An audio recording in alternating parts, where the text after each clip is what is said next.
এই যে গ্রামবাসী, আমি পীর সলিমুদ্দিন। আমার কাছে অনেক ক্ষমতা।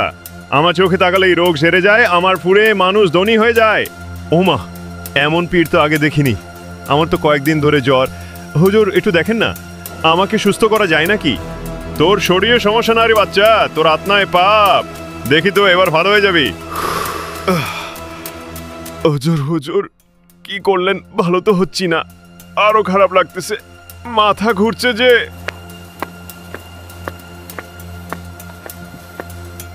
এই পীর হুজুর কে কবে এলো, কারো কি জানা আছে?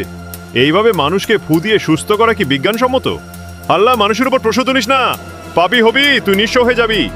ধর্মের নামে ব্যবসা চলবে না, তার ঘর তল্লাশি করতে হবে। হ্যাঁ মাস্টার সাহেব, আমার শরীর খারাপ হয়ে গেছে ওনার চিকিৎসায়, আমি আর বিশ্বাস করি না। এই দেখুন, ভুয়া তাবিজ, টাকা, ভাঙা বোতল, সব ভণ্ডামি।